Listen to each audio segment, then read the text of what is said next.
தினமலர் நேயர்களுக்கு வணக்கம். உரைகள் நிகழ்ச்சிக்கு உங்கள் அனைவரையும் அன்போடு வரவேற்கிறோம்.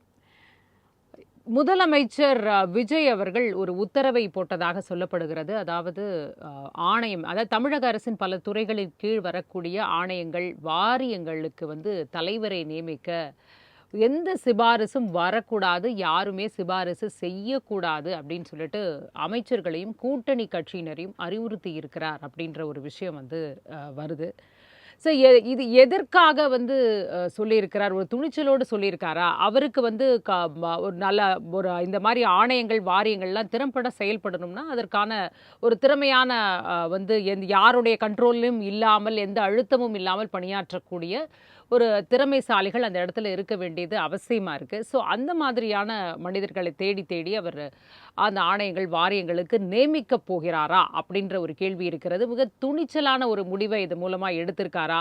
கூட்டணி கட்சியினர் இதை எப்படி பார்ப்பாங்க? ஏன்னா பலரும் அழுத்தம் கொடுப்பதாக சொல்லப்படுகிறது. பதவிகளை எதிர்பார்ப்பதாக சொல்லப்படுகிறது. ஸோ அவங்களோட நிலைமை என்னவாக இருக்கக்கூடும்? அவர்களுக்கு இது ஒரு எரிச்சலாக இருக்கக்கூடுமா?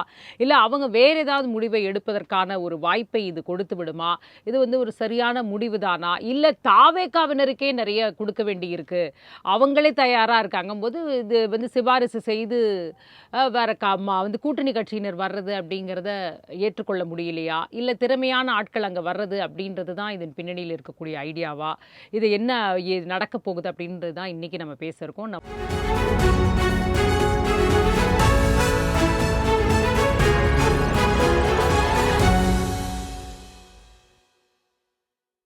நம்மோடு இரண்டு கருத்துரையாளர்கள் இணைந்திருக்கிறாங்க.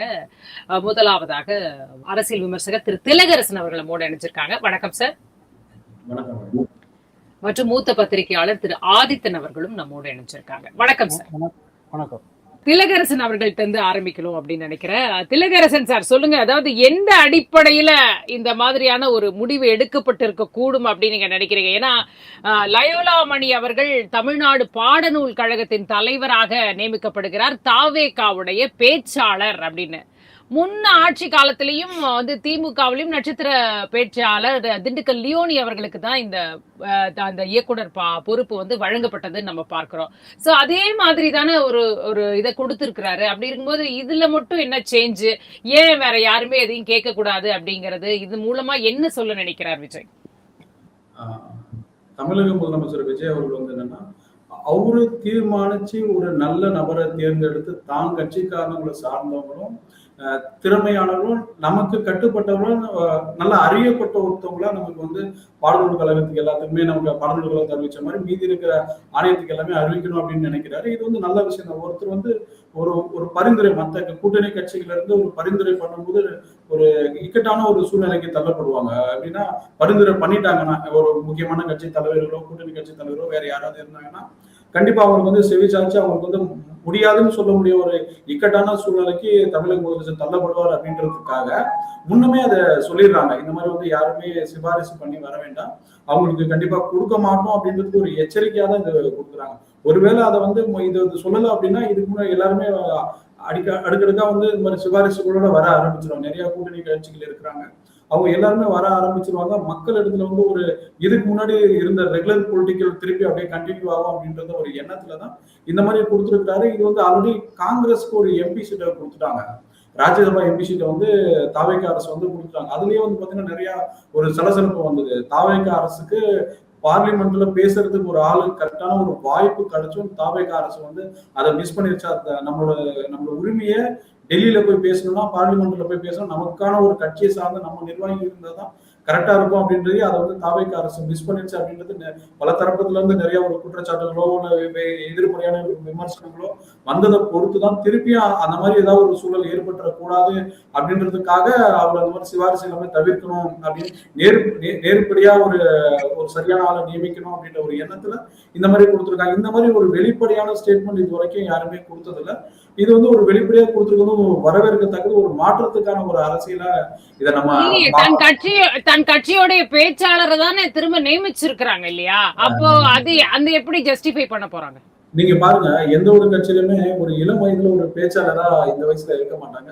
விஜய் கட்சியில இருக்கிறவங்க எல்லாருமே பார்த்தீங்கன்னா, இளம் பேச்சாளர் அந்த மாரி ஒரு வேறு வேறையான ஒரு இடத்துல இருந்து வந்தவங்க. ஒரு ரெகுலரா இருக்கிற ஒரு 20 வருஷம், 30 வருஷம் அரசியல்ல இருந்தவங்க தான் சட்டமன்ற உறுப்பினரோ, ஒரு அமைச்சரோ இல்லாம புதுசா இருந்தவங்க தான். புதுசா ஒரு 2 மாசத்துல கட்சியில சேர்ந்தவங்க, அந்த மாரி இருக்கிறவங்க தான் இன்னைக்கு வந்து நெறைய அமைச்சர்களாவே இருக்கிறாங்க. அந்த மாரி ஆட்கள் தான் விஜய் கிட்ட இருக்கிறாங்க. அதனால அவங்களோட பேச்சாளர் குடுக்கறது ஒண்ணும் தவறு இல்ல அப்படின்னா, அவங்க மேல எந்த முக்கியமா நம்ம தமிழ்நாட்டு அரசியல்ல பார்க்க வேண்டியது ஒரு நபரை நம்ம நியமனம் பண்றாங்க அப்படின்னா அவங்க வந்து ஏதோ ஊழல் குற்றச்சாட்டோ வேற ஏதாவது குற்றச்சாட்டுகள் இருக்கு அப்படின்ற பட்சத்தில் நம்ம அதை மட்டும் தான் பார்க்கணும். பேச்சாளர் அப்படின்றத பார்க்காம நேர்மையா நடந்துக்குவாரு அப்படின்ற ஒரு நம்பிக்கையில அவருக்கு கொடுத்துருக்காங்க. அதை நிறைவேற்றுவார் நம்புறோம். நிறைய இளைஞர்கள் அவருக்கு சப்போர்ட் இருக்கிறாங்க. அந்த லைவ்லோ மணின்னு சொல்றவருக்கு இளைஞர்களுக்கு வாய்ப்பு கொடுக்கணும். ஒரு எக்ஸ்பீரியன்ஸ் ஆளுக்கு தான் கொடுக்கணும் அப்படின்றது இல்லை. இதுக்கு முன்னாடி இருந்தாங்க 2 பேருமே.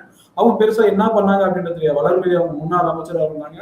இவரும் ஒரு பேச்சாளரா இருந்தாரு. ஒரு இது திமுக. அவங்க 2 பேருமே பெருசா அந்த பாடநூல் கழகத்தை ஏதாவது பண்ணாங்க அப்படின்ற மாதிரி ஏதாவது சீர்திருத்தங்கள், வேற என்ன நடைமுறைகள் மாற்றங்கள் அவங்க அந்த பதவிக்கு வந்தனால பெருசா நல்லது நல்லது நல்லது பண்ணாங்க. நிறைய மாற்றங்கள் கொண்டது. அதனால மாணவர்கள் மத்தியில வளர்ச்சி அடைஞ்சது அப்படின்ற மாதிரி ஏதாவது ஒரு ஸ்டேட்மெண்டோ ஏதாவது ஒரு அறிக்கை இருந்தது அப்படின்னா நம்ம ஓகே ரைட் எக்ஸ்பீரியன்ஸான இருக்கிற ஒரு பொலிட்டிஷியன் கொடுத்தா இதெல்லாம் பண்ணாங்க அப்படின்ற மாதிரி ஒரு நம்பிக்கையோட இருக்கலாம். அந்த மாதிரி அவங்க வந்து எதுவுமே பண்ணல. ஒரு ஒரு பெரிய தாக்கத்தை அந்த பதவிக்கான ஒரு பெரிய தாக்கத்தை அவங்க கிரியேட் பண்ணல. அப்படின்றப்போ அது ஒரு வெற்றிடமா தான் இருக்கு. ஒரு தேவையில்லாத ஒரு பதவி மாதிரி தான் அவங்க 2 பேரும் அதை வகிச்சுட்டு வந்திருக்கிறாங்கன்னு நினைக்கிறேன். சார், இப்போ தாவேகா அரசு கரெக்ட். வந்ததுக்கு அப்புறம் ஒரு யங்ஸ்டர் கொடுத்துருக்காங்க. ஒரு நல்ல மாற்றம் வரும்னு ரைட், ரைட். ஆதித்தன் சார், இந்த மாதிரி பொதுவாவே இந்த வாரிய தலைவர், ஆணைய தலைவர் இவர்கள்லாம் இப்ப எந்த காலத்திலயுமே வந்து பெரிய அளவிற்கு ஒரு மாற்றத்த, தாக்கத்த ஏற்படுத்தி இருக்கிறாங்களா? வழக்கமாவே கட்சி நிர்வாகிகளத்தான் எல்லாருமே இந்த இடத்துல பணிய அமர்த்துறாங்களா? எப்படி பார்க்குறீங்க இந்த ஒட்டுமொத்த விஷயத்த? அதுவும் இப்ப விஜய் அவர்கள் எடுத்திருக்கிற முடிவு அப்படிங்கிறது நிஜமாவே இப்ப திலகரசன் அவர்கள் சொல்ற மாரி ஏதாவது மாற்றத்த கொண்டு வருமா? அதான் இப்போ பொதுவாக இந்த மாதிரி வாரிய தலைவர்கள் போடுறதெல்லாம் 2 விதமாக இருக்குது. ஒன்று வந்து அட்மினிஸ்ட்ரேட்டிவ் எல்லாம் முன்னாள் அதிகாரி, போலீஸ் அதிகாரிகள் சிலது போடுவாங்க. இப்போ போலீஸ் சீருடை வாரியம்னா பழைய போலீஸ் அதிகாரி வேண்டியவங்கள ரிட்டையர்ட் ஆகிருப்பாங்க, வேண்டியவங்கள போடுறாங்க. அந்த மாதிரி சில இருக்கும். அது போக இந்த மாதிரி இப்போ பாடநூல் கழகம், சிறுசேமிப்பு திட்ட துணைத் தலைவர், இப்படி பல வாரியங்கள் பனைத்தொழில் இதில் முழுக்க முழுக்க வேண்டிய ஆட்களை தான் போடுவாங்க. ஒன்று கூட்டணி கட்சிகள் கொடுப்பாங்க. இப்போ திமுக ஆட்சியில் பார்த்தீங்கன்னா சிறுபான்மை நல வாரியம்னா அவர் பி டெவலப்மெண்ட் கொடுத்தாங்க காங்கிரஸுக்கு. பனை வளம்னா அவர் எர்ணாவது நாராயணன் ஒருத்தர் கொடுத்தாங்க ஒருத்தர். இப்படி வேண்டிய ஆளு தான். இதுக்கு முன்னால் இப்போ இப்போ இந்த இதுக்கு முன்னாடி இந்த வாரிய தலைவர் எல்லாமே அவங்களுக்கு ஒரு கொடி போட்ட காரு, ஒரு பிஏ, ஒரு ஓஏ இவங்களாம் வேணும். அவ்வளோதான். ஒரு இதை தவிர வேறு அவங்க இன்னும் புதுப்படியாக பண்ண மாதிரிலாம் ஒரு நாள் கிடையாது. என்ன புரட்சி பண்ணாலாம் கிடையாது. இந்த மாதிரி ரிட்டையர்டாக ஓய்வு பெற்ற அரசியல்வாதிகள், தோத்து போன அரசியல்வாதிகள் எல்லாம் கொண்டு அதில் போடுவாங்க. இதான் நடந்துகிட்டு இருக்கு வழக்கமாகவே. இந்த பாடல் வாரியத்தை இதுக்கு முன்னால் இருந்தவர் லியோனல், அவர் நம்ம இவர் திண்டுக்கல் லியோனி, அவர் பட்டிமன்ற அவர் எம்ஏ எம்எஸ்சி பிஎட்லாம் படிச்சிருக்காரு. வாத்தியார் 30 வருஷம் வேலை பார்த்தவர் தான். இதனால் பட்டிமன்ற பேச்சாளராக தான் எல்லாரும் தெரியும். அதுவும் சினிமா பாட்டு பாடிய பட்டிமன்ற பேச்சாளர் தான் எல்லாரும் தெரியும். அதுக்கு முன்னால் இருந்தவர் யார்? வளர்மதி இலக்கிய அணிக்கலாக அணிந்து அவர் எப்படிலாம் பேசுவார் மேடம் நமக்கு தெரியும். இப்படிப்பட்டவங்கள தான் அந்த மாதிரி வாரியங்கள்லாம் போடுறாங்க. இப்போ திண்டுக்கல் லியோனி பார்த்தீங்கன்னா அவர் பாட்டுலாம் பாடுவார். இப்போ அதுக்கு போட்டியாகவே லயலாமணியை போட்டாங்க. லயலாமணியை பார்த்தா அவர் இப்போ தான் காணொலிகளை நானே பல காணொலி பார்க்க, விஜய் படத்தில் ஒவ்வொரு பாட்டுக்கும் இலக்கியத்தரமாக அர்த்தம் சொல்லிட்டு இருக்காரு அவர். இந்த அதான் அவருடைய தகுதின்னு இவங்க சொல்லிட்டு இருக்காங்க. பட் அவர் உடனே அவர் என்ன படித்தார், அங்கே லயலாவில் இடையில இஸ்காம் படித்தார், இடையில வந்தாலும் சொல்கிறாங்க. அதெல்லாம் ஒரு பெரிய பிரச்சனையே கிடையாது. விஜயோட நண்பர் அவருடைய கட்சியில் இருந்தவர், அவ்வளோதான். எந்த கட்சியிலையும் அதே ஒரு தகுதி தான். அவங்க வந்து இந்த மாதிரி பதவிகளுக்கெல்லாம் போடுறாங்க.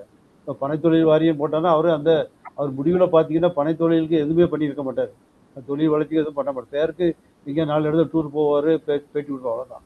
இதே மாதிரி தான் எல்லா வாரியமும். இந்த பாடநூல் இதே தவிர விஜய் ஒரு விஷயம் நான் சொல்லணும்னா, பாடநூல் வாரியம் வேறு என்னமோ பெரிய கல்விக்கு ரொம்ப அதை உதவி பண்ணிடுறாங்கன்னு பண்ண போகிறாரு, அவ்வளோ கிடையாது. பாடநூல் திட்டக்குழுன்னு ஒன்று போட்டு அதுக்கு மயில்சாமி அண்ணாதுரை விஞ்ஞானியை போட்டிருக்காங்க. அது முக்கியமான ஒரு நியமனம், ஒரு ஒரு ஒரு பொறுப்புள்ள நியமனம். அதை நம்ம பண்ணலாம். பாடநூல் வாரியங்கிறது அவர் அந்த நியமனம் அவங்க சொல்கிற புத்தகத்தை பிரிண்ட் பண்ணி கொடுக்குற ஒரு இதான். அதுவும் பிரிண்ட் பண்ண நம்ம தமிழ்நாடு அரசில் வந்து முழுமையாக தமிழக அரசு பிரிண்ட் பண்ணுறது கிடையாது. அனுப்பிவாங்க, அதுக்கு சப்கான்ட்ராக்ட் விடுவாங்க. ஒரு பத்திரிகை பிரிண்டிங் ஆஃபீஸு, ப்ரைவேட் பிரிண்டிங்காக பிரிண்ட் பண்ணி கொடுத்து குறிப்பிட்ட நேரத்துக்கு அடித்து கையில் கொடுப்பாங்க. அதான் அந்த வாரியம் பண்ணுற வேலை. இது போக மற்ற மாணவர்களுக்கு என்னென்ன பொருள்லாம் சலுகையாக கவர்மெண்ட் கொடுக்குதோ அதெல்லாம் ஒழுங்காக வாங்கி கொடுக்கணும்.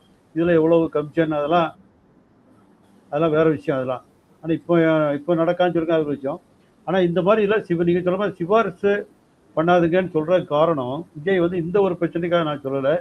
ஏற்கனவே சில இப்போ நேற்று வந்து ஒரு ஊழல் தடுப்புத்துறை இயக்குனர் வந்து அருண் போலீஸ் வந்து மாற்றிட்டு வேற ஒரு போஸ்ட் போட்டாங்க, முக்கியத்துவம் இல்லாத போஸ்ட் போட்டாங்க.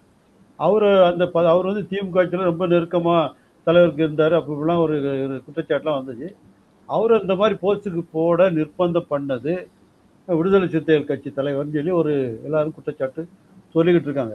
அப்போ அவர் சொல்லி போட்ட ஆள் ஊழல் தடுப்பு நடவடிக்கையை உறுதியாக எடுத்தாரான்னா இல்லைங்கிற ஒரு குற்றச்சாட்டு வருது. ஏன்னா அவர் கை வச்ச ஆட்கள்லாம் தப்பி போயிட்டாங்க, அரெஸ்ட் பண்ண முடியல, முன்ஜாமீன் வாங்கிக்கிறாங்க. அப்போ இவங்க என்னத்தை பிளான் பண்ணி போடுறாங்க, நினைச்ச மாதிரி பிடிச்சி உள்ளே போட முடியல. அப்போ இந்த ஒரு அதிருப்தி வருது. அப்போ சிபாரிசு பண்ணுறவங்களாம் வேறு மாதிரி பண்ணுறாங்களான்னு தான் சரி சிபாரிசு பண்ணாங்க. ஏன்னா அதே மாதிரி அரசு வழக்கறிஞரை பார்த்துருப்பீங்க, இணையத்தில் சில மந்திரிகளுடைய சிபாரிசு கடிதம் வந்தது, அதெல்லாம் வந்துகிட்டு இருக்கு. அது ஏகப்பட்ட ஊழல் புகார் 20 லட்சம் வாங்கிட்டான் 30 லட்சம் வாங்கிட்டான்ட்டு இன்னொரு 80% போட்டு பிடிச்சிருக்காங்க. 5000 வக்கீலில் 80% போட்டதாக சொல்கிறாங்க. இதில் ஏகப்பட்ட சிபாரிசு இருக்குது அப்படிலாம் தேவைக்காரங்களே கம்ப்ளைண்ட் பண்ணியிருக்காங்க அங்கங்கே. இதெல்லாம் செய்திகள்லாம் வந்தவொன்னே பார்த்து தான் விஜய் வந்து யாரும் சிபாரிசுக்கு வர்றாங்க. ஏன்னா ஒரு முன்னாள் போலீஸ் அதிகாரியை யாரோ சிபாரிசு பண்ணி கட்சியில் போய் சேருங்க, உங்கள் பையனுக்கு அட்வொகேட் ஜெனரலில் முக்கியமான போஸ்ட் கிடைக்கும் அப்படின்னு முக்கியமானவங்க சிபாரிசு பண்ணதாக கூட ஒரு செய்தியெல்லாம் வந்துச்சு. ஆனால் இப்படிலாம் வரும்போது அந்த அரசுக்கு கெட்ட பேர் வருது. அதனால் இப்படி ஒரு முடிவை அவர் வந்து பண்ணியிருக்கலாம்னு நினைக்கலாம். அதே நேரத்தில் இப்போ எல்லா கூட்டணி கட்சியினர் இந்த பதவிகளுக்கு வந்து சிபாரிசு வந்து செய்வது என்ன எதற்காக எல்லாரும் அதை நீங்கள் வந்து கட்சியை சார்ந்தவர்களாகட்டும் கூட்டணி கட்சியினராகட்டும் இந்த பதவிகளுக்கு வந்து சிபாரிசு செஞ்சு தங்கள் ஆட்கள் அங்கே வைக்கணும் அப்படின்னு நினைக்கிறதுக்கான காரணம் என்ன? ஒன்று பெரிய தாக்கம் இல்லை அப்படிங்கிறீங்க. அப்போ என்ன காரணத்துக்காக இவங்கெல்லாம் அந்த பதவிக்கு வரணும்னு நினைக்கிறாங்க? இல்லை, அதாவது 2 விதம். ஒன்று, அவங்க கட்சியிலேயோ சும்மா அதாவது தேர்தல் அரசியலில் வெற்றி பெற முடியாதவங்கள வந்து மூத்த அரசியல்வாதிகளை இந்த மாதிரி பதவியில் வந்து ஒரு பதவி கொடுக்குற ஒரு அமைச்சர் அந்தஸ்து வருதுல, வாரிய தலைவர்னாலே அமைச்சர் அந்தஸ்து மாதிரி வந்துடுது. அது ஒரு தனி ஆஃபீஸு ஒன்று, அந்த துறைக்கு இவ்வளோ ஒதுக்குறாங்கன்னா ஒன்று. அது ஒன்று. இப்போ வீட்டு வசதி வாரிய தலைவர்னு போட்டாச்சுன்னா அது பெரிய போஸ்ட், முக்கியமான கட்சிக்காரங்க வேண்டியாலும் வீடு ஒதுக்கி கொடுக்கலாம் சென்னையில், அந்த மாதிரி இருக்குது. இது போக அதில் ஊழல்கள் நடக்கிறதுக்கு வாய்ப்பு இருக்குது இந்த வாரியங்கள்னால. குடிசைமட்டு வாரியானாலும் வீட்டு வசதி வாரியம் பல பேரை மாற்றிட்டாங்க. நகர்ப்புற வாழ்விட மேம்பாட்டு வாரியம்னு மாற்றிருக்காங்க வீட்டு வசதி வாரியத்தை. அப்படி ஒன்று அதெல்லாம் என்ன செய்கிறாங்கன்னா இப்போ பிரிண்டிங் ப்ரெஸ் வச்சாச்சுன்னா இப்போ அவருக்கு ஒரு ப்ரெஸ்ஸுக்கு ஆர்டர் கொடுக்காரு, அதுக்கு சலுகைகள் எதிர்பார்க்குறாங்க. இந்த மாதிரி ஊழல் செய்கிறதுக்கு தான் இந்த வாரியங்கள்லாம் பயன்படுது. அதனால தான் சில வாரியங்கள்ல என்ன செய்வாங்கன்னா அரசியல் தலைவர்கள் இல்லாமல் ஓய்வு பெற்ற அதிகாரிகளை போடுவாங்க. அவங்க வந்தால் ஓரளவு நல்லாயிருக்கும், அவங்க ஒழுங்காக செய்வாங்க அப்படின்னு நினச்சி போடுவாங்க. அதுலேயும் அப்படி போட்டால் கூட அந்த ஆட்சிக்காளருக்கு வேண்டிய அதிகாரிகளை தான் போடுவாங்க. ஏன்னா வெளிப்பட நடுநிலையான அதிகாரி போட மாட்டாங்க. சரி, இப்போ இந்த இடத்துல ரைட் இந்த இடத்துல தான் திலகரசன் அவர்கள்ட்ட கேட்க நினைக்கிறது. சார் சொல்ற மாதிரி ஆட்சியாளர்களுக்கு வேண்டிய அதிகாரிகளை அமர்த்த தான் இப்போ முதலமைச்சர் இந்த முடிவை எடுத்திருக்காரா? ஏன்னா ஏற்கனவே நம்ம பார்க்குறோம், அவருடைய சினிமா ப்ரொடியூசருக்கு ஒரு பதவி, அவருடைய மேனேஜருக்கு ஒரு பதவி, அவருடைய ஃப்ரெண்டுக்கு ஒன்று கொடுத்து அது விமர்சனமாகி அவர் வந்தார், ஜோதிடர் ஒன்று அப்படின்னு மாதிரி சுற்றி இது வந்து இந்த தனக்கு வேண்டியவர்களையே பணியமர்த்தி கொண்டிருக்கிற மாதிரி இந்த இடத்துலையும் அவர்களுக்கு வேண்டிய அதிகாரிகளையோ இல்லை கட்சியில் ஏற்கனவே இருக்கக்கூடிய ஒரு அவங்கேயும் நல்ல படித்தவர்கள் நல்ல திறமையானவர்கள் இருப்பாங்க. ஸோ அவங்கள அந்த மாதிரி தங்களுக்கு கண்ட்ரோலில் இருக்கிறவங்கள அந்த இடத்துல பணியமர்த்தணும்னு நினைச்சு இந்த முடிவை எடுத்திருக்கிறார். எந்த ஒரு அரசியல் கட்சியை சார்ந்தவங்களும் இப்போ நீங்க சொன்ன பதவிகள் எல்லாமே மேனேஜரு, அதுக்கப்புறம் நிறைய இதெல்லாம் சொன்னீங்க இல்லையா, அது எல்லாமே பார்த்தீங்கன்னா ஒரு முக்கியமான பதவிகளுக்கு வந்து நன்கு நம்மளை வந்து தெரிஞ்சவங்க, குறைஞ்சபட்சம் ஒரு 15-20 வருஷம் வந்து அவர் முதலமைச்சர் விஜயை பத்தி நல்லா தெரிஞ்சவங்க. அவர் என்ன பண்ணுவாரு, எப்படி அரசியலுக்கு வந்தாரு, எப்படி கட்சி ஆரம்பிச்சாரு, அவருடைய எல்லா விஷயமும் தெரிஞ்சவர். நமக்கு ஒரு நம்பிக்கையான ஒரு இருப்பவர். தமிழ்நாட்டுக்கும் டெல்லிக்கு இருப்பவர் ஒரு முக்கியமான பிரச்சனைகளை தீர்க்கணும், நமக்கு சுமூகமான ஒரு சூழ்நிலை வரணும் அப்படின்றதுக்காக நமக்கு வேண்டப்பட்டவங்களை எல்லாரும் நியமிச்சுட்டு தான் இருந்தாங்க. அதுதான் அவரும் பண்ணியிருக்கிறாரு. மற்றவங்க பண்ணும்போது அது கரெக்டா நல்ல சரியா இருந்தது, விஜய் அவர்கள் பண்ணும்போது மட்டும் தவறுன்னு அதை பத்தி சொல்லி காமிச்சு பேசுறதுதான் ரொம்ப தவறு. இவர் தான் வைக்கணும் அப்படின்றத நம்ம யாருமே தீர்மானிக்க கூடாது. அவரோட அவரோட விருப்பத்துக்கு உட்பட்டவர், முதலமைச்சர் விருப்பத்துக்கு உட்பட்டது. அதுக்கு வந்து எலிஜிபிலிட்டி கிரைட்டீரியா அப்படின்றது எதுவுமே கிடையாது. இவங்களை தான் வைக்கணும் அப்படின்றது யாருமே நிர்பந்திக்க முடியாது. ஒரு சூழ்நிலைக்கு அந்த மாதிரி தள்ளப்பட்டாங்க. ஒரு ஒரு சமூகத்தை சார்ந்தவர் தான் அதை இருக்கவே கூடாது அப்படின்னு சொல்றதுல எந்த விதத்திலுமே ஒரு சரியான அணுகுமுறையை நம்ம பார்க்க முடியாது. அதுல வந்து எல்லாருமே ஒண்ணு சேர்ந்து அந்த விஷயத்த தவறா பண்ணிட்டாரு அப்படின்றத சித்தரிச்சுட்டாங்க. இதே வந்து நம்ம வேற ஒருத்தரை வந்து பண்ணியிருந்தா விட்டுருப்பாங்களா? அந்த சமூகத்தை சார்ந்தவர் இல்லாம வேற ஒரு சமூகத்தை சார்ந்தவர், இவங்கெல்லாம் எந்த சமூகத்தை தூக்கி பிடிக்கிறாங்களோ ஓட்டுக்காக தான் அவங்களை தூக்கி பிடிக்கிறாங்க. அந்த சமூகத்தை சார்ந்தவர் ஒருத்தரை வச்சிருந்தா சரின்னு சொல்லியிருப்பாங்களா? கண்டிப்பா இவங்க மனசளவுல அது வேண்டாம்னு இருந்தாலும் அரசியல் ஓட்டு லாபத்துக்காக கண்டிப்பா அதை பண்ணியிருந்திருப்பாங்க. இன்னைக்கும் இருக்கிற அரசியல் கட்சி தலைவர்கள் எல்லாருமே எந்த சமூகத்தை வந்து வேணும்னு சொல்லி நினைக்கிறாங்களோ அந்த சமூகத்தை வந்து எதுவுமே செய்யறது கிடையாது. மறைமுகமா ஓட் பேங்குக்காக மட்டும்தான் அவங்க வந்து ஆதரிக்கணும் தவிர உண்மையாம அவங்களோட வளர்ச்சிக்கு அவங்களோட ஒரு முன்னேற்றத்துக்கு ஏதாவது பண்ணியிருக்காங்க அப்படின்னு பார்த்தா ஒரு துளியுமே பண்ணியிருக்க மாட்டாங்க. ஒரு லாப நோக்கத்துக்காக செயல்படுற ஒரு எதிர்கட்சியா தான் இன்னைக்கு நம்ம எல்லாருமே இருக்கிறாங்க. இதுல வந்து அவர் பண்ணது வந்து எப்பயுமே எல்லாருமே என்ன பண்ணுவாங்கன்னா, ஒரு கட்சியை வளர்க்கனா இந்த மாதிரி வாரிய தலைவர்களோ நமக்கு வேண்டப்பட்டவங்களோ எப்படி சொல்றது ரெகுலரா வந்து ஒரு அரசியல் பின்புலம் இல்லாம ஒரு ஊழல் குற்றச்சாட்டுக்கு போய் இல்லாம இருக்கிற ஒரு ஆளை நியமிக்கணும் அப்படின்னு சொல்லி நினைக்கிறதுல வந்து தவறு இல்லை. இது ஒரு நல்ல விஷயமா தான் இப்போ வந்து தாவேகா அரசு முன்னெடுக்கிறது எல்லாமே. இல்லை, இப்போ ஆதித்தன் சாரு ஏற்கனவே நிறைய செய்திகளை சொன்னார். இப்போ எந்தெந்த அரசு வழக்கறிஞர் நியமனத்திலேருந்து பிரச்சனை இருக்குது, ஊழல் புகார்கள் அந்த இடத்துலேருந்தே வருது, நிறைய ரெக்கமெண்டேஷன் இருக்குது, நிறைய ப்ரெஷர் இருக்குது, எல்லாம் சொல்கிறார்ல. அப்போது அதெல்லாம் ஒன்றும் இந்த ஆட்சி தாண்டி இன்னும் வரலையே, அது அந்த இடத்துலே தானே இருக்குது. இப்போ எல்லா ஆட்சி வந்தாலும் என்ன நடக்குதோ அந்த சிக்கல்களை இந்த ஆட்சியும் சந்தித்து கொண்டு தான் இருக்குது அப்படின்னு தானே நம்ம புரிஞ்சுக்கணும். கண்டிப்பா நீங்க சரியான கேள்வி கேட்டிருக்கீங்க. இத்தனை வருஷத்துல நம்ம லாஸ்ட் ஒரு 5 வருஷம் திமுக அரசு வந்து அவங்க வந்து நியமனம் பண்ணாங்க இல்லையா, அட்வொகேட்ஸ் எல்லாமே போட்டாங்க. அவங்க எல்லாம் யாருன்னு தெரியுமா? திமுக அரசோட வந்து வழக்கறிஞர் அணியோட இருந்தவங்க தான் பிபிஐ எல்லா இடத்துலயுமே போட்டாங்க. அங்க வந்து ஊழல் குற்றச்சாட்டு வந்து யார் ஒருத்தருக்குமே இந்த மாதிரி வந்து திமுக அரசு வந்து பணம் வாங்கிட்டு தான் போட்டாங்க அப்படின்றத எங்கேயுமே சொல்லணும். திமுக அரசு பணம் வாங்காம யாருமே அப்பாயின்மெண்ட் பண்ணல. சொந்த கட்சிக்காரங்க தான் குறைஞ்சபட்சம் 30 லட்சம் ரூபாய் வாங்காம யாருமே அப்பாயின்மெண்ட் பண்ணல. அவங்க எல்லாமே குறைஞ்ச காலம் 5 வருஷம் திமுக ஆட்சியில இருக்கும்போது எல்லாருமே 5 வருஷம் ஆட்சியில அவங்களுமே அந்த பதவியில பிபில இருந்தாங்க, பப்ளிக் இருந்தாங்க. யாருமே எங்கேயுமே பண்ணல. இந்த தாவேகா அரசு என்ன பண்றாங்கன்னா ஓப்பனா கால்ஃபர் பண்றாங்க, எலிஜிபிலிட்டி கிரைட்டீரியா ஃபிக்ஸ் பண்ணி ஆன்லைன்ல செலக்ட் பண்றாங்க எல்லாத்தையும். அந்த மாதிரி திமுக அரசு இல்லையே, இன்டர்வியூவே வரலன்னு எல்லாம் கம்ப்ளைண்ட் பண்ணியிருக்காங்க. நான் அப்ளை பண்ணேன், என்னை இன்டர்வியூவே பண்ணல, ஆனா வேற யாருக்கும் போஸ்ட் போட்டாங்கன்றது தானே குற்றச்சாட்டாவே இருந்துச்சு. டிரான்ஸ்பரன்சியா பண்ணிருக்காங்க மேடம். ஒரு சில குற்றச்சாட்டுகள் எல்லாமே வந்தது.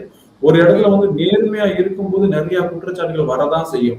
இதுக்கு இப்ப நீங்க என்ன பார்க்கணும்னா, இந்த அரசு வந்து கண்டிப்பா நம்ம வந்து லஞ்சமே வாங்க மாட்டோம், அதை தவிர்க்கிறோம் அப்படின்னு சொல்றாங்க.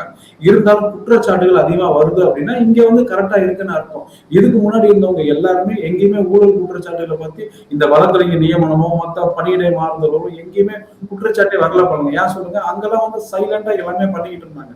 இங்க வந்து வெளிப்படையாவே நாங்க வந்து பண்ண மாட்டோம் அப்படின்னு நினைக்கும் போது 100 பேரையும் நம்மளை வந்து திருப்திப்படுத்த முடியாது. ஒரு மாவட்டத்துல வந்து வழக்கறிஞர் போடுறோம்னா ஒரு சபாநெட் போட்டு அதுக்கப்புறம் டிஸ்ட்ரிக்ட் கோர்ட் அப்படின்னு குறைஞ்சபட்சம் ஒரு 15 பேருக்கு மேல போட முடியாது. அப்ளை பண்ற 150 பேரா இருப்பாங்க. அவங்க சொந்த கட்சிக்காரங்களே இருந்தாலும் சிபாரிசு இல்லாம வழக்கறிஞர்களை தேர்ந்தெடுத்திருக்காங்க அப்படின்றது வெளிப்படையாவே எல்லாருமே தெரிஞ்ச விஷயம். இதுல வந்து முக்கியமான விஷயம் என்னன்னா, யாருக்கெல்லாம் அந்த பணி கிடைக்கலோ அவங்க வந்து இந்த மாதிரி சொல்றாங்க, இந்த மாதிரி பணம் வாங்கிட்டு போட்டாங்க அப்படின்ற மாதிரி. அது வந்து right. Okay sir. Adithan sir, நீங்க சொல்லுங்க. அதாவது இப்ப சில ஆணையங்கள் சில வாரியங்கள் அப்படின்னா ஒரு கண்காணிப்பு அமைப்பு மாதிரி செயல்படுதுன்னு நம்ம பார்க்கிறோம். ஒரு சில துறையோட கண்காணிப்பு அதான். அப்போ நல்ல ஒரு திறமையான ஆளை அங்க போட்டா நிச்சயமா ஒரு கண்காணிச்சு ஒரு மேம்படுத்தக்கூடிய ஒரு இடமா ஒரு மாறும் இல்லையா? இவ்வளவு நாளா நம்ம அந்த மாதிரி ஒண்ணு பார்க்கவே இல்லை.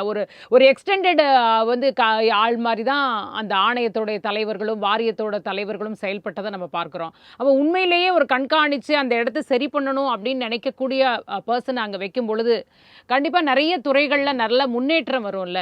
அப்போ இந்த யோசனை அப்படிங்கிறது சரிதான் அப்படின்னு தானே தோணுது. ஆமாம், இப்போ அதாவது இப்போ இந்த மாதிரி நீங்கள் சொல்கிற மாதிரி கண்காணிப்பு சம்மந்தமாக அந்த தொடர்பான வாரியங்களில் வந்து ஒரு முன்னாள் அதிகாரிகள் நேர்மையான பணியாற்றி ஓய்வு பெற்ற அதிகாரிகள் போடுறது தப்பு கிடையாது. அப்போ சிபாரிசு எல்லாமே போடணும். ஆனால் இந்த புது ஆட்சி அப்படின்னா அவங்களுக்கு வெளியே இருக்க எல்லாருமே பழைய ஆளுங்கட்சி எல்லாம் தொடர்பு மாதிரி தான். ஏன்னா எல்லாருமே 60 வருஷமா திமுக சப்போர்ட்டாக இருந்த அதிகாரிகள் தான் ஓய்வு பெற்ற எல்லாருமே. பெரும்பாலும் நடுநிலைமைங்கிற மாதிரி 1-2 பேர் தான் இருக்கிறாங்க.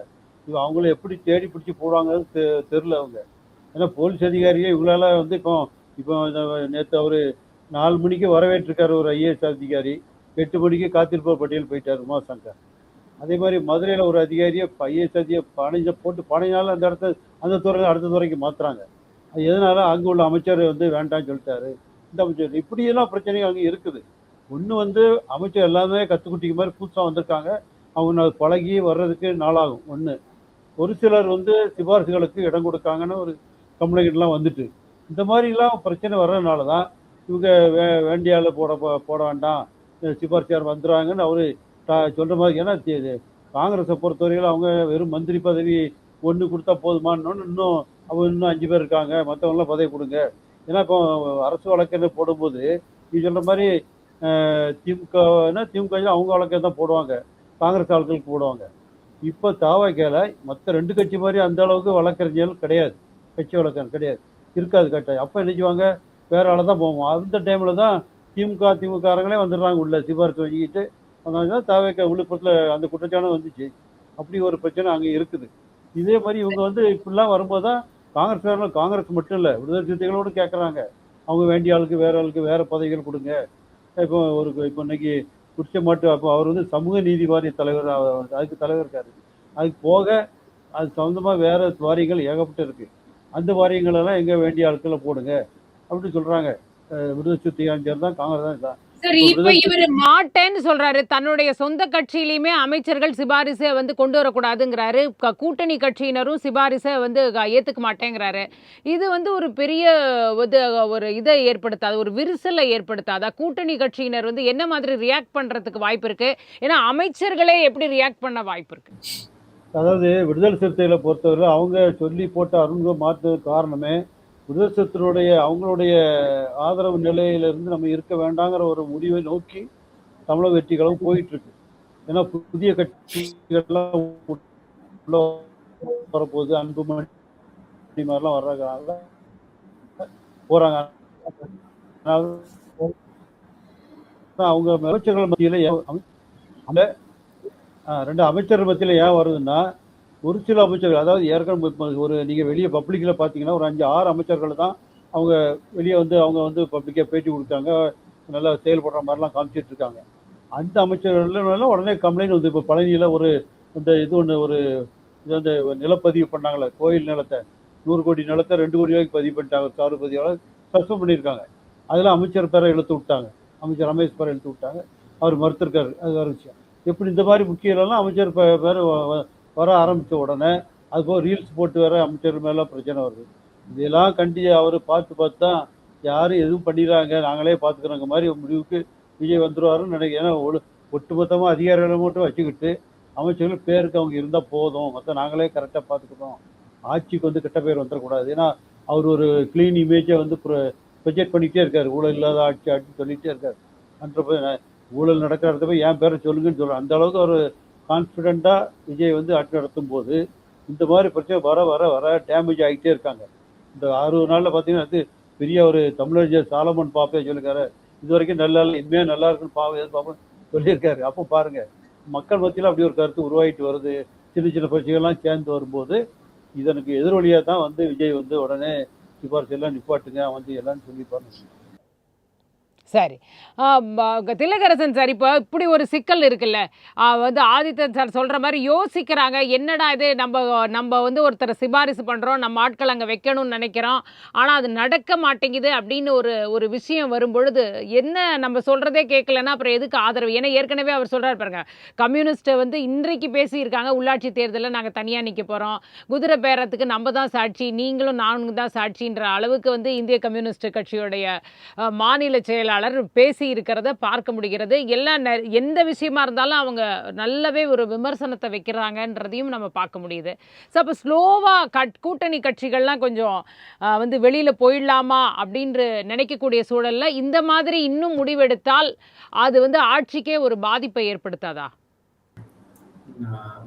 தாவேக அரசு வந்து ஆட்சியை காப்பாற்றணும்னு நினைக்கிறத காட்டிலும் கூட்டணி கட்சிகள் இருக்கிற ஐஎம்எல்ஓ திருமாவளவன் அவர்களோ இவங்க 2 பேருமே, காங்கிரஸ் 3 பேருமே பார்த்தீங்கன்னா இந்த தாவேக அரசை வந்து 5 வருஷம் வந்து பாதுகாத்து கொண்டு போகணும் அப்படின்றதுல அவங்க வந்து ரொம்ப கவனமா இருப்பாங்க. ஏன்னு கேட்டீங்கன்னா அவங்களுக்கு வந்து இந்த மாதிரி ஒரு வாய்ப்பு என்னைக்குமே கிடைச்சிருக்காது. ஐஎம்எல்லுமே சரி, விடுதலை சிறுத்தைகள் கட்சி, காங்கிரஸ் கட்சியெல்லாம் பார்த்தீங்கன்னா கிட்டத்தட்ட 50 வருஷத்துக்கு அப்புறமா ஒரு அரசுல ஒரு இந்த மாதிரி ஒரு அமைச்சரவை கிடைக்கிறது பெரிய விஷயம். அவங்க வந்து இந்த மாதிரி ஒரு வாய்ப்பை மிஸ் பண்ணவே மாட்டாங்க. எந்த ஒரு சூழ்நிலைக்கு அவங்களால இந்த மாதிரி ஒரு சுச்சுவேஷன் நீங்க சொல்ற மாதிரி கூட்டணியில இருந்து வெளியேறதுக்கான வாய்ப்பு எங்கேயுமே நடக்க அவங்க விருப்பப்பட மாட்டாங்க. அப்படியும் ஒரு வேலை அவங்க விருப்பப்படுறாங்கன்னா அதுக்கான அதுக்கான நஷ்டமும் கூட அவங்களுக்கு தான். அது ஒரு கட்சியை வந்து பெருசா தாவேகால கூட நிறைய வந்து வந்து எம்எல்ஏஸ் இருப்பாங்க, அவங்களுக்கு அமைச்சர் பதவி கிடைக்காம இருந்திருக்கலாம், வந்து நிறைய பேருக்கு போட்டியிடவே வாய்ப்பு இல்லாமல் இருந்திருக்கலாம், அவங்களுக்கெல்லாம் ஏதாவது ஒன்று கிடைக்கும்னு நினைச்சு ஆரம்பத்துலேருந்து பயணிச்சிருப்பாங்க. ஸோ இப்போ அவங்களுக்குமே ஒரு இப்போ நமக்கு எதுவும் கிடைக்க போறது இல்லை அப்படின்னும் பொழுது அங்கே உள்ளேயுமே கட்சிக்குள்ளேயுமே ஒரு ஒரு சலசலப்பு வரும். ஏற்கனவே நிறைய உள்ளேயே பூசல்கள் இருக்கிறத நம்மளால பார்க்க முடிகிறது. ஒரு அமைச்சர் இருந்தால் இந்த பேர் ஏன் வந்துச்சு, அந்த பேர் ஏன் வந்துச்சுன்னு அவங்களுக்குள்ள எல்லாமே பிரச்சனைகளை பார்க்க முடியுது. ஸோ அப்படியும் ஒரு சிக்கல் காத்திருக்குதுல்ல. விஜய் அவர்கள் எப்படி சமாளிக்க போறாரு இதெல்லாம்? எந்த ஒரு அமைச்சரவையா இருந்தாலுமே குறிப்பிட்ட இத்தனை அமைச்சர்களுக்கு தான் பதவி கொடுக்க முடியும் அப்படின்ற ஒரு சூழல் இருக்கு. இங்கேயுமே கூட்டணி கட்சியில இருக்கும்போது அவங்களுக்கு வந்து நம்ம சொந்த கட்சியில சார்ந்தவங்களுக்கு இவ்வளவு அமைச்சர் பதவி, கூட்டணி கட்சிகளுக்கு எல்லாமே கொடுத்தேன். நீங்க சொன்ன மாதிரி எல்லா இடத்துலயுமே சண்டை சச்சரவு இருக்கதான் செய்யும், சலசலப்பு இருக்கும். எல்லாத்துக்கும் அமைச்சர் பதவியில மற்ற பதவியில கொடுத்து சரி பண்ணிட முடியாது. அதுல யார் வந்து நல்லா பெஸ்டா பெர்ஃபார்ம் பண்றாங்க, நல்லா அவ்வளவு இருப்பாங்க அப்படின்றது பார்த்துதான் அவங்களுக்கு எல்லாமே கொடுக்குறாங்க. இது வந்து அந்த மாதிரி பிரச்சனைகள் இங்க வர்றதுக்கான வாய்ப்புகள் இல்லை. ஏன்னா ஆளுங்கட்சியா தாவேகா அரசு இருக்கும்போது யாருமே வெளியேறவோ தப்பு பண்ணவோ அந்த மாதிரி சூழல் வந்து ஏற்படும். ஒருவேளை தப்பு பண்ணி நம்ம எதுலையாவது ஒன்று மாட்டிக்கிட்டோம் அப்படின்னா இமிடியட்டாவே ரிமூவ் பண்ணிடுறாங்க அப்படின்ற அச்சம் வந்து சொந்த கட்சிக்காரங்களுக்கும் கூட்டணி கட்சிகளாக இருக்கும். தாவேகா அரசு முதலமைச்சர் வந்து ஆரம்பத்தில் சொல்லிட்டாரு, நான் ஒரு ஆள் முடிவு எடுக்கிறதா அப்படின்ற மாதிரி சொல்லிட்டாரு. இது வந்து கண்டிப்பா வந்து தவறு செஞ்சா உடனே தூக்கி போட்டுருவாங்க அப்படின்ற ஒரு மனநிலையில கட்சிக்காரங்களுக்கு எல்லாருக்குமே அந்த பயம் இருக்கு. எங்கேயுமே அது நடந்துக்காம பாத்துக்கிறாங்க. நிறைய விஷயத்துல நம்ம பாக்குறோம். அந்த மாதிரி எங்கேயாவது ஒரு நடந்ததுன்னா கண்டிப்பா அப்புறப்படுத்த வேண்டிய சூழ்நிலை இருக்கு. அதுதான் மக்களுமே விருப்பப்படுறாங்க. ஏதாவது ஒரு கட்சிக்காரங்க தவறு பண்ணிட்டாங்கன்னா இமீடியட்டாவே ரிமூவ் பண்ணி கட்சி பதவியில இருந்து எடுக்கணும், அமைச்சர் பதவியில இருந்து ரிமூவ் எடுக்கணும் அப்படின்றது. கட்சிக்காரங்களை எடுத்துடலாம், அமைச்சர்களை வந்து எடுக்க முடியுமா அப்படின்னு தெரியல.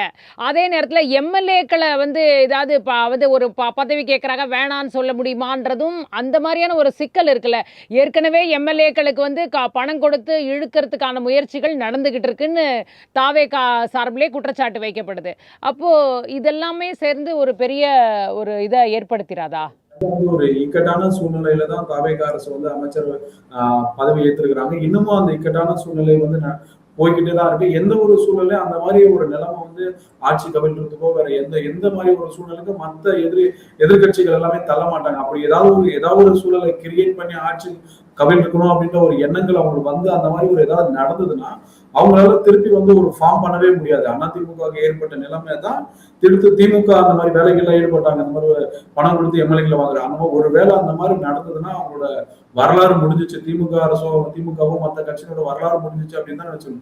ஒரு கிட்டத்தட்ட ஒரு 20 வருஷத்துக்கு வந்து மக்கள் ஆட்சி அமைக்கிற அளவுக்கு தாவேகா அரசை நம்ப ஆரம்பிச்சிருவாங்க. அந்த தவறை வந்து இந்த எதிர்கட்சிகள் செய்ய மாட்டாங்க அப்படின்றத நினைக்கிறேன் மேடம்.